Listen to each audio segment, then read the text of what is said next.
लोकसभा चुनाव 2024 का चुनाव जैसे जैसे नजदीक आ रहा है, बिहार की सियासत लगातार बदल रही है। अब बिहार के बड़े बाहुबली रहे जाप प्रमुख पप्पू यादव पिछले कुछ दिनों से चर्चा में है। वजह है उनकी आरजेडी और महागठबंधन के नेताओं से नजदीकियां। दरअसल पूर्व सांसद पप्पू यादव ने हाल ही में आरजेडी सुप्रीमो लालू प्रसाद यादव से उनके आवास पर जाकर मुलाकात की। लंबे वक्त बाद दोनों नेताओं के रिश्तों में नरमी देखी गई है। साथ ही पप्पू यादव आजकल मुख्यमंत्री नीतीश कुमार और डिप्टी सीएम तेजस्वी यादव की भी तारीफों के पुल बांध रहे हैं। ऐसे में अटकलें तेज हो गई हैं कि क्या पप्पू यादव घर वापसी की तैयारी कर रहे हैं। चलिए देखते हैं।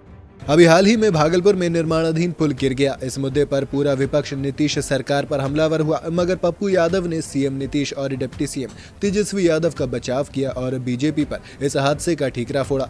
पप्पू यादव ने पुल बनाने वाली कंपनी पर सवाल उठाते हुए कहा कि इसे बीजेपी शासित राज्यों में बड़ा काम मिल रहा है। बीजेपी से पथ निर्माण मंत्री रहे सभी नेताओं की संपत्ति की जाँच होनी चाहिए। इससे पहले भी वो समय समय पर नीतीश और तेजस्वी की तारीफ करते नहीं चुके, यहाँ तक कि उन्होंने सीएम नीतीश कुमार की विपक्षी एकता की मुहिम का भी समर्थन किया है। पप्पू यादव की बात करें तो वो 2015 में आरजेडी से बाहर हो गए थे। उन्होंने अपनी अलग पार्टी भी बनाई। पप्पू यादव कभी लालू के खास नेताओं में से एक थे, लेकिन बाद में दोनों के रिश्तों में खटास आ गई। मगर एक बार फिर से अब लालू से बढ़ती नजदीकियों से सियासी गलियारों में चर्चाओं का दौर शुरू हो गया है।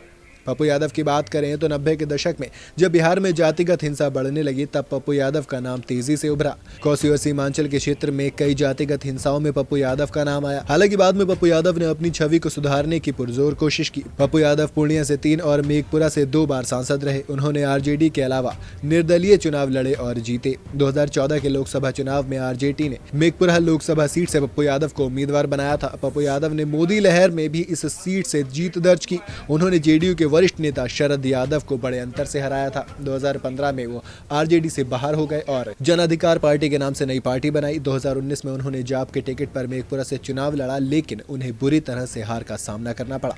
लालू यादव से मुलाकात और नीतीश तेजस्वी की तारीफ के बाद अब कयास लगाए जा रहे हैं कि पप्पू यादव अब घर वापसी की तैयारी में है। उनकी पार्टी जाप पिछले लोकसभा चुनाव और विधानसभा चुनाव में कुछ खास प्रदर्शन नहीं कर पाई।